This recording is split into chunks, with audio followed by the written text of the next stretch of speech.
Good afternoon. I know I promised you guys that there would be a video coming, and it just seems like it never quite got there. So here we are. I wanted to talk a little bit about 1 Samuel 30 and touch on 1 Samuel 23 because they're both closely related. Paying close attention to David's actions when he inquired of the Lord, because in both situations the people of God were in trouble, and in both situations it led them to believe that it was hopeless. But in 1 Samuel 30 it says that David and his men reached Ziklag on the third day. Now the Amalekites had raided the Negev and Ziklag. They had attacked Ziklag and burned it, and had taken captive the women and everyone else in it, both young and old. They killed none of them, but carried them off as they went their way. And when David and his men reached Ziklag, they found it destroyed by fire, and their wives and sons and daughters taken captive. So David and his men wept aloud until they had no strength left to weep. And I'm just going to skip down a little bit.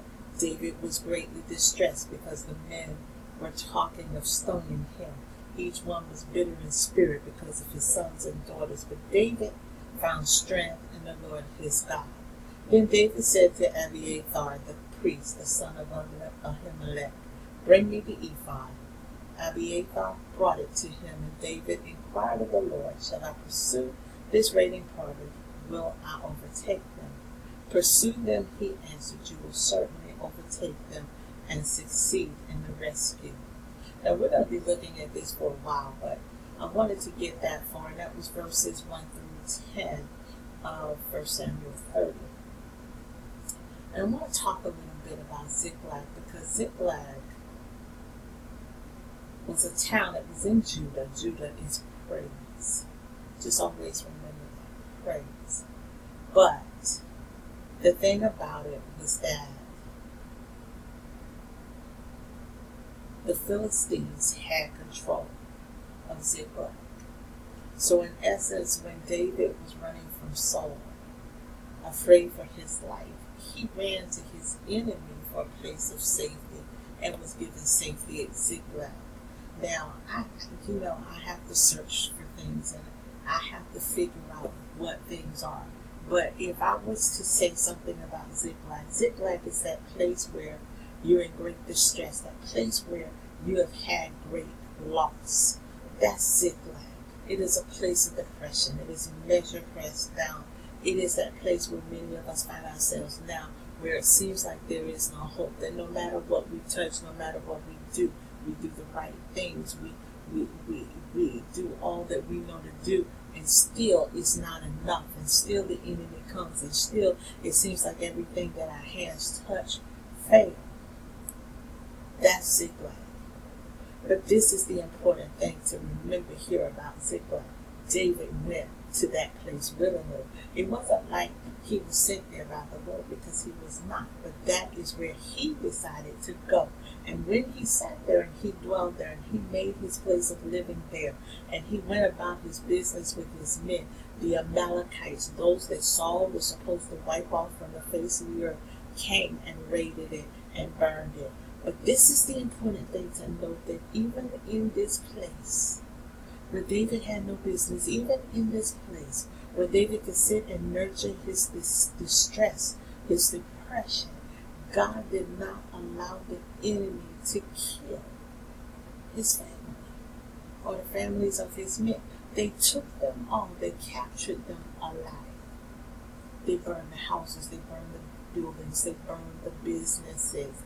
But they kept the people alive, and they plundered, and they took what was of value.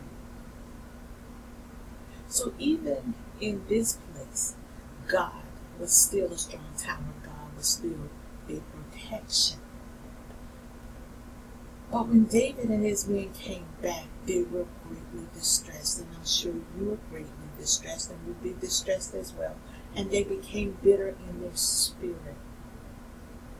Because we all know that when things don't go right, who is it that we have a tendency to blame? It is the leader, and that's what they did. They blamed the leader. They blamed David. They wanted to stone David. They wanted to kill David in the midst of their bitterness, in the midst of their grief, because part of the grief process is anger. Part of it is to lash out because you are so distressed within your spirit. But David found strength in the Lord his God. David found strength in God. David told Abiathar to bring me the ephod. The ephod, the breastplate of righteousness. The ephod that represented the 12 tribes of Israel, that represented who God said that he was. And Abiathar brought it to him. And David inquired of the Lord. This is one of the things that made David to be a man after God's own heart, because when David did wrong, he knew how to be transparent. David knew how to go before the Lord and lay before him and repent and turn from his wicked ways, as it tells us in Colossians that when we seek the face of God, when we turn from our wicked ways, so God can hear us. And God heard his cry and said, Lord, shall I pursue these people? And if I pursue them, will I overtake them? And it didn't say that he had to wait a long time. It doesn't tell us how long he had to wait. But the Lord answered and said, pursue them, and you will certainly overtake them and succeed in the rescue. Did he say that he will overtake him and succeed without any obstacles, without any battles? No, he did not say that. He did not say to him what he said to Jehoshaphat. I think it was, no, it was Jeroboam, whichever one it was. He didn't tell them, that the battle belongs to the Lord. No, this is a battle that David is going to have to fight. David put himself in this situation. So now David has to get himself out of this situation. So he asked the Lord, and the Lord told him what to do. Pursue them and overtake them, and you will succeed in the rescue. I'm going to say to some of you, I'm going to cut it off at that point, because I want you to read it, and I want you to start looking at what it's saying to you. I want you to start taking notes and start studying for yourself, so that when we do get to come together, it's not just me or me and a couple of other people doing all the talking, because we all have something to offer.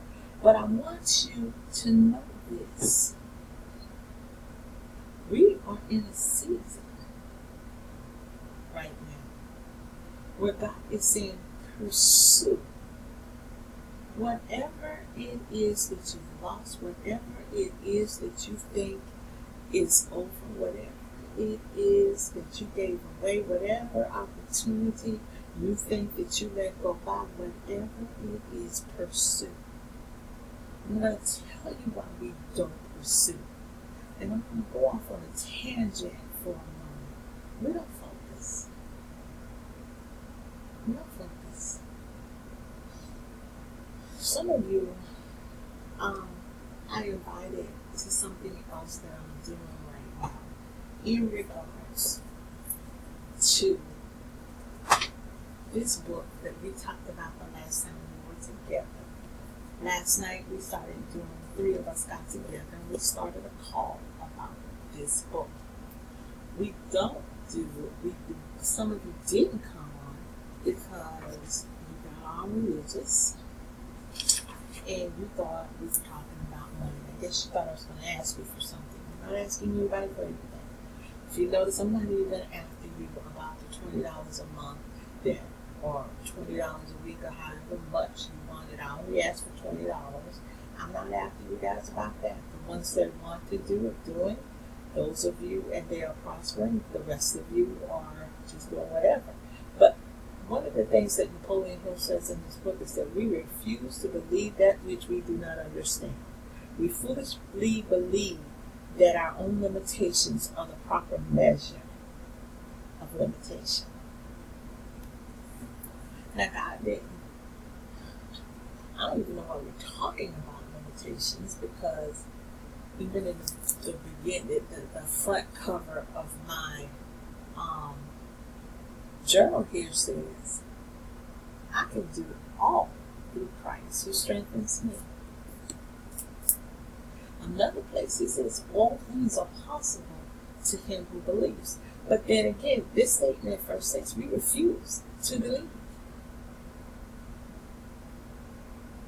And some of us are stuck in a place thinking that everybody is against us.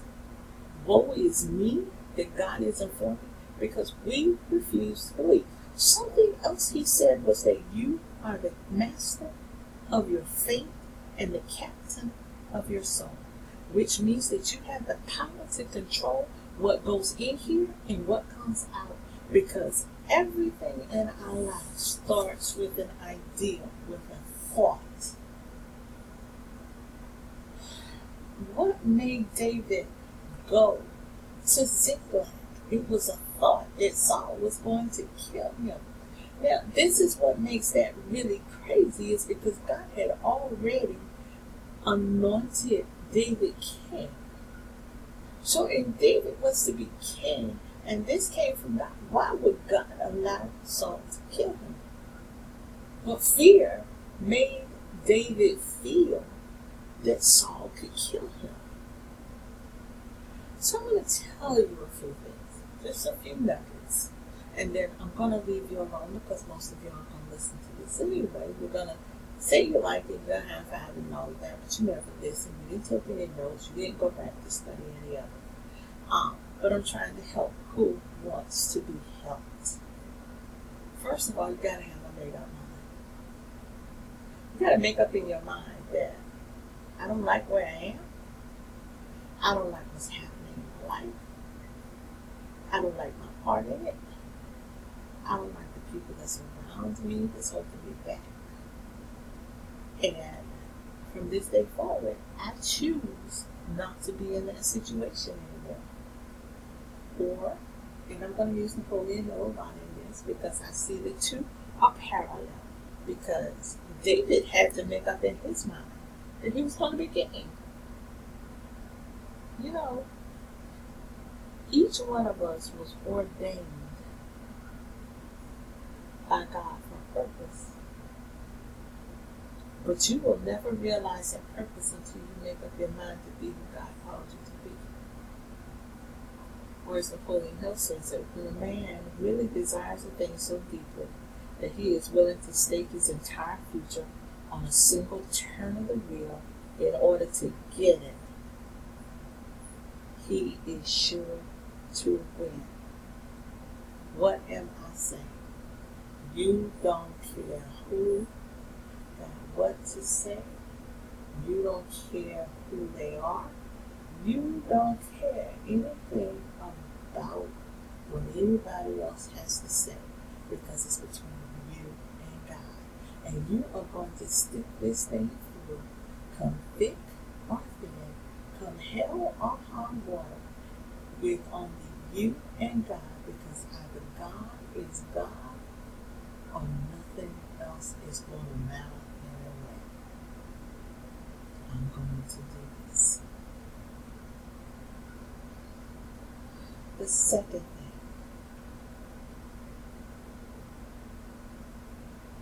is timing. Timing. And I know that I put something on Facebook this morning, and I'm truly going to try to find it. I hope I shared it in a messenger message, so just don't mind me, my eyes go all over everywhere because I'm looking at a lot of stuff, okay?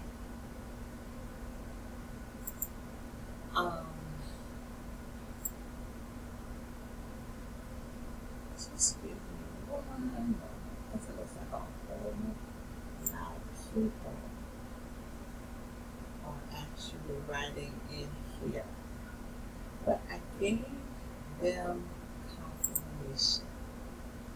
And the confirmation of timing comes from Isaiah 60:22. When the time is right, I, the Lord, will make it happen. That's what God said. Psychologists say when one is truly ready for a thing, it puts in its appearance. What am I saying? If an opportunity is coming to you, if a situation is coming to you and it keeps coming to you and it keeps coming to you, it's time. You're ready. The only one that's saying that you're not ready is you. You have to have a purpose. You have to adopt a definite purpose and stand by that purpose until its time has become an all-consuming obsession. Don't be the one who can do a whole bunch of stuff, but you are master in one thing. What is that one thing about you that is truly you? That you can do with your eyes closed, you enjoy doing it, you excel at doing it. What is it? Purpose. But know this. David was in the wrong place. It's what we would mostly say. At a very bad time. So you know what? Opportunity gonna come your way. You think it's gonna come. It's like the enemy don't come to us looking like somebody with horns and a tail and a pitchfork. No, he comes looking like Idris Elba with the best smelling cologne on the clothes that fit just right.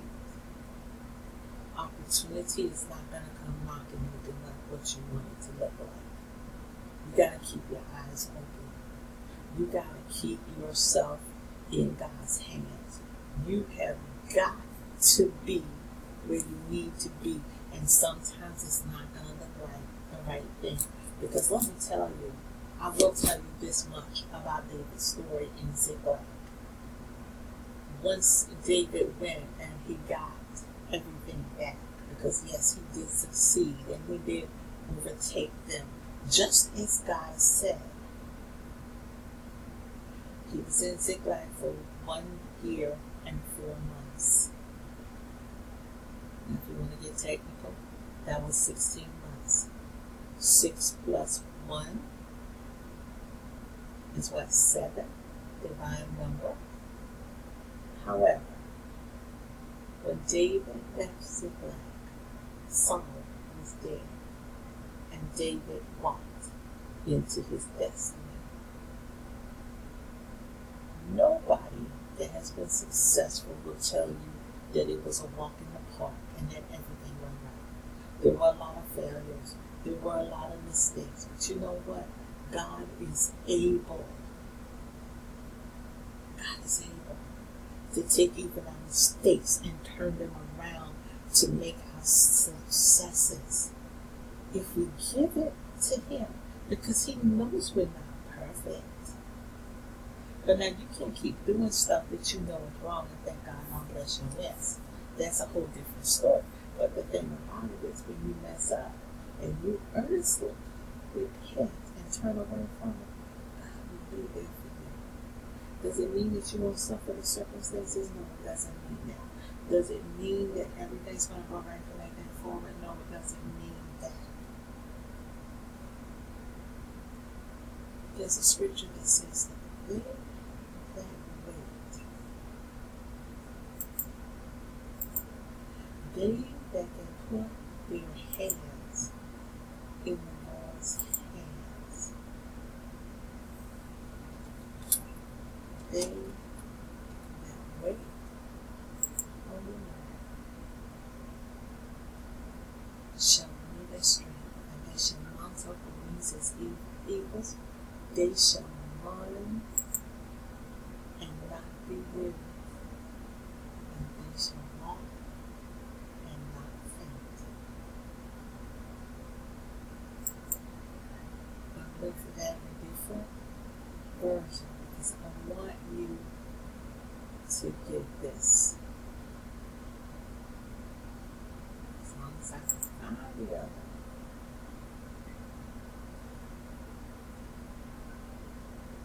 But those that wait upon God in the fresh strength, they spread their wings and soars like eagles. They run and don't get tired. They walk and they don't lag behind. I want to talk to you as I'm closing out about that scripture, because it's not by accident that God used the eagle. It's important about the eagles. One of the things about eagles is that as they get older, they become less effective.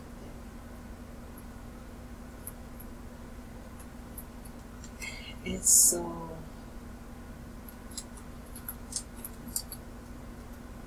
I'm looking for it because I want to make sure that I say this right. Okay? And I've told this story before, time and time again, about the eagle as he gets older. His beak is not as sharp. His talons, his claws are not as sharp. His feathers are tattered and worn, and he's not able to do what he used to be able to do. When an eagle gets like that, and that's why I know he's about 30 to 40 years old. Eagles have a long lifespan.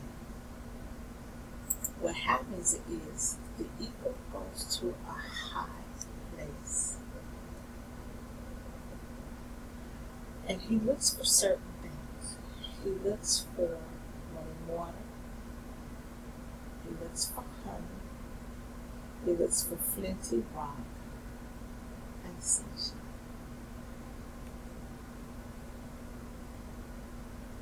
Some of you know where I'm going, some of you don't. So what happens is, when the eagle gets to this place, and I have not found it on here, I'm just looking, the eagle does some things. First thing he does is he plucks his feathers off his wings. The second thing he does is he beats his beak off his face. Which brings us to why there has to be running water and honey. Because he can't hunt. He has to eat. He has to have sustenance. So he has the honey to eat. He has the water to bathe in. He has the sun that dries him out. The flinty rock was used to beat that beak off. He lays there, and his wings start to come. The feathers on his wings grow back. His beak grows back and sharp. He also uses the flinty rock to sharpen his talons, his claws. And he's back. He has his strength because the honey and the water have kept him. But up under the wings of his feathers a pouch that is full of oil, and he takes his beak and he punctures the oil pouch and he anoints his wings. And he goes to the highest part and he takes off in flight directly towards the sun, the only creature that can go with their eyes wide open towards the sun. And he lets out a scream as he goes towards the sun, and he is now stronger than he was before. What does all that mean? Eagles, go to your high place. Go to your high place of praise. Go to your high place of worship. Go to your high place of prayer. You need running water, the presence of God through His Holy Spirit. You need honey, the Word of God, and it needs to become sustenance to you. You need the flinty rock of the church.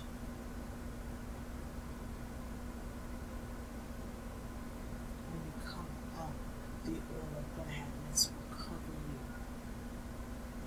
soar in the Spirit towards the Son, our Lord Jesus Christ, in praise. Stronger than you ever were before. But you can't do this if you're still wallowing in Ziklag. You can't do this if you're still in distress over everything that has been done to you and everything that you've lost. You can't do this outside of God. I can do all things through Christ who strengthens me. None of this is going to be easy. You think it was easy for the eagle to pluck out his feathers so he could not fly? Do you think it was easy for him to beat his beak against the flinty rock until it came off of his face? No, that was painful. But like a phoenix, he rose out of the ashes. And we can do the same thing. I want you to take this word. I'm not going to finish it for you. I want you to take it. I want you to study it. I want you to meditate on it. I want you to take notes on it. So the next time we come together, we can discuss it and see what God gave you. And see where God's taking you. I love you all. Until next time.